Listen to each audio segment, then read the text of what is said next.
G'day, my name's Chris, and thanks for clicking on the link. In a sec, you're going to be seeing a video that was out on Monday. So if you want to see more content like this, follow the link up here. Otherwise, enjoy.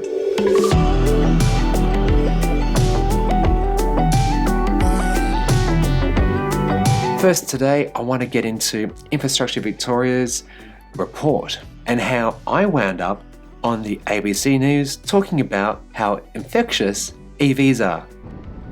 Chris Vanderstock is passionate about electric cars.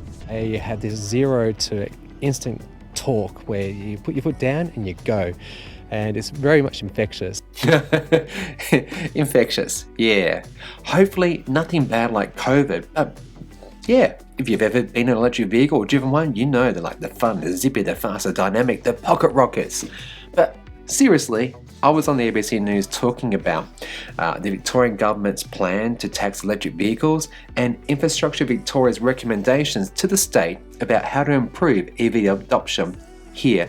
And well, here today, I'm going to cover some of those 21 recommendations, which I think not only apply just to Victorians, but also the whole country. Yeah, so don't fast forward and go to the other stuff. No, hang around because for the next 5 minutes, we're just going to quickly cover off some of those things. Ready?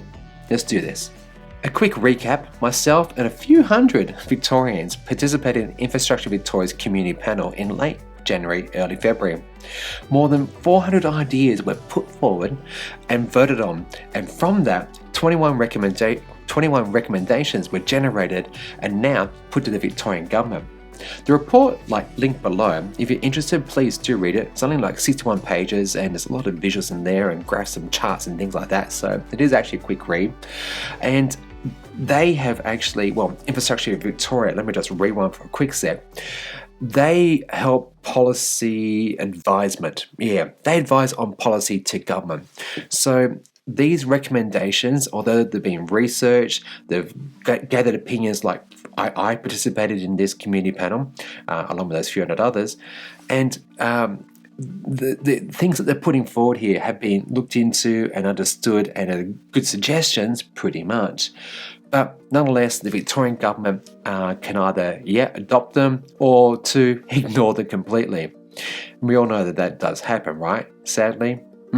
It does. But nonetheless, this report, which again linked below, is something that is basically hopefully will either help improve the adoption of EVs or not. So for me, the 21 in general actually come under realistically 4 different categories, and they are charging, knowledge, incentives, and policy. So let's kick off with the first one, support for charging. In this section, there were 6 items such as creating a statewide charging network strategy, like introducing planning controls that require town centres and car parks to install charging infrastructure. They also talk about providing subsidies to support buyers in the installation of electric vehicle charging point as part of the Solar Home program, or by reducing the cost of installing home charging infrastructure. Now, whilst I welcome more public charging points and cheaper access for businesses to provide public charging, seriously, see this interview up here with Tim Washington, who's ChargeFox CEO, where he talks about the demand charges and the expense of actually running a charging infrastructure in a public charging company in Australia. It's very expensive, and it's nothing like what we pay. So there's a lot of work that needs to be done in that space, but I digress. What I think this recommendation is good for is, around that public sort of stuff, but I don't think we need the government to provide financial input for individuals. My reason? There's already millions of PowerPoints available, and owners like me and others, we actually happily use the EVSE granny charger, that's like the charger that comes bundled with your car, to recharge any range that we may have consumed each day. So to provide public money to people like me to put a faster charger at home is something that I don't think we actually need public money for. Rather, I think that we need EV owners in remote communities where they do a lot of kilometres those guys absolutely do need a more rapid charger. And more importantly as well, we need people who live in areas where they don't have off-street parking and therefore access to a power point, to install these sort of things where they can charge from in the street or next to a lamppost or in community centres, in car parks. You get the idea. City dwellers, apartment dwellers, people who just don't have a garage like I do. We need to support those guys. And okay, great. Good start, IV Infrastructure Victoria, that is. These are good recommendations so far, but let's get more into the nitty-gritty. Next, incentives. Again, 6 items here, and the big ticket item, which I think has been demonstrated to work overseas, is for local governments, businesses and leasing companies to be mandated to have to buy electric vehicles. This is a no-brainer. More than 50% of new car sales in Australia are fleet purchases. They in turn become second-hand cars in 3 to 5 years' time, meaning that the high purchase price today is substantially cheaper in 3 to 5 years. So instead of car buyers looking at yet another typical internal combustion engine car like a Toyota, Nissan, whatever it might be, they will then see instead cheap electric vehicles. Imagine it. A Tesla Model 3, a Kona EV, the Ioniq. These things would become actually readily accessible and affordable. And that's something we just don't have right now in Australia.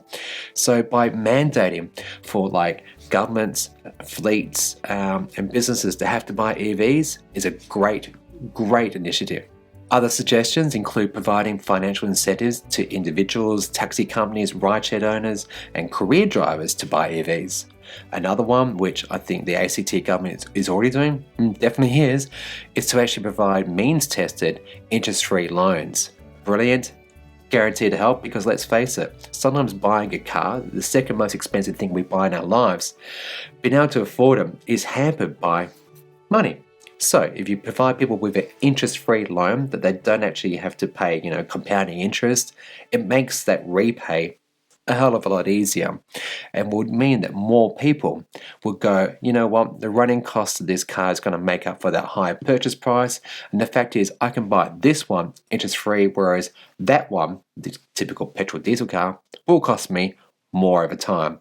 So that will, I think, help level the playing field and be of great benefit here. So I do honestly welcome financial incentives for everyone.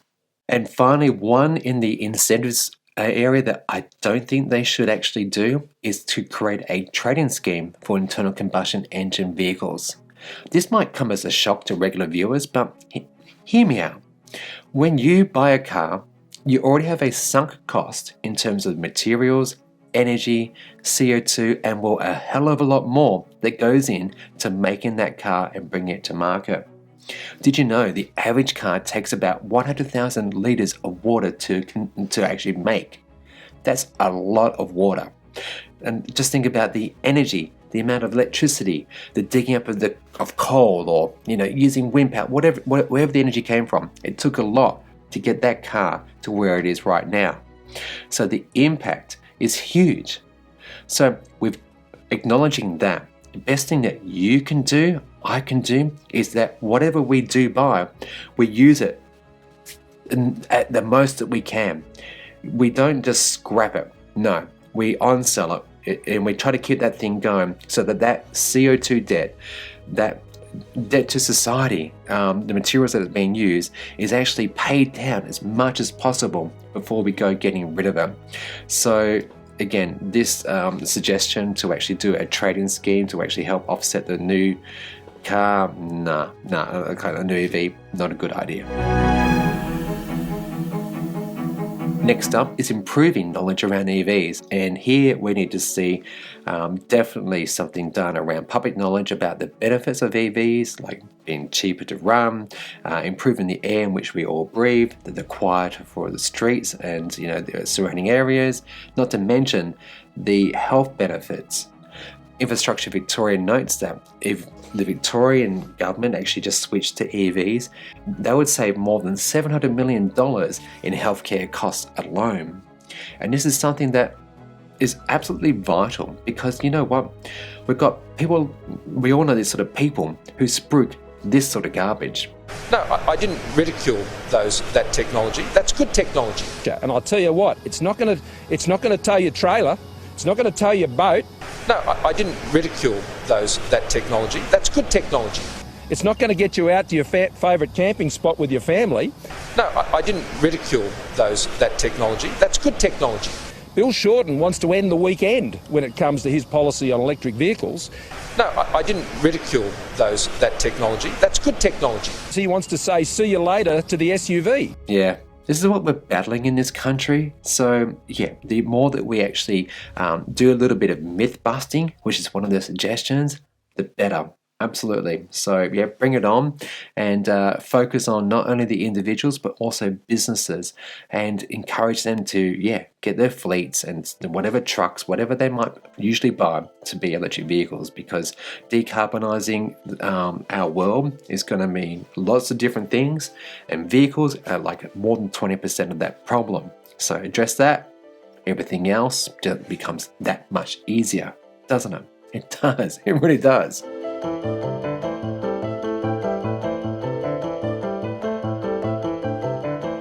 And finally, the last one here, and one that my patrons and myself believe to be the most important, is policy.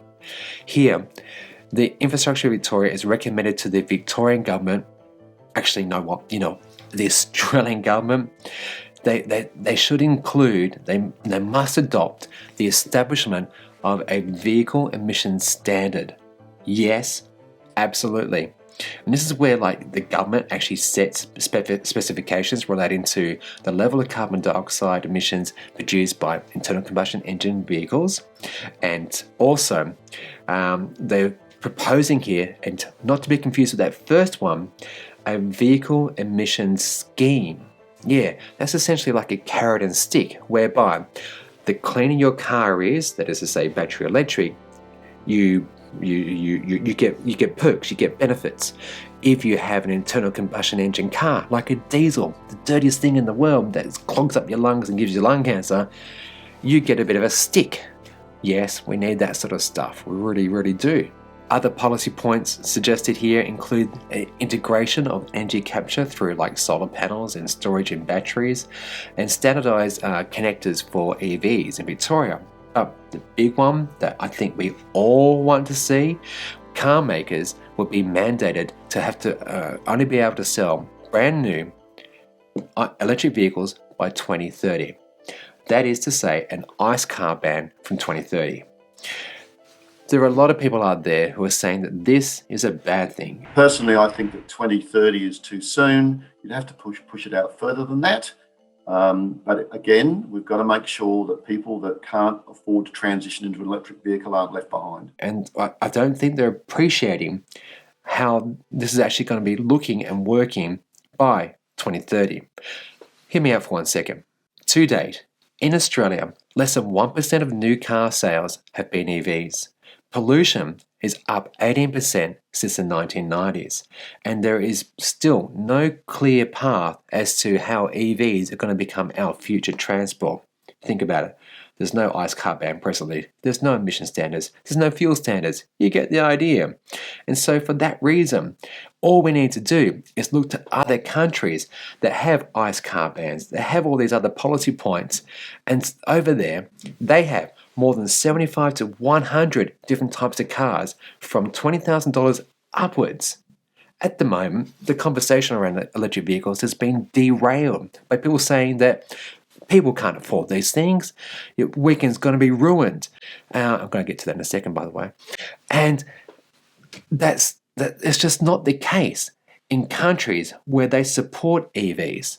And for all the stuff that I've talked about up to this moment, combine all those things and you get this synergistic effect. That is to say, it's greater than the sum of its parts. So you know what?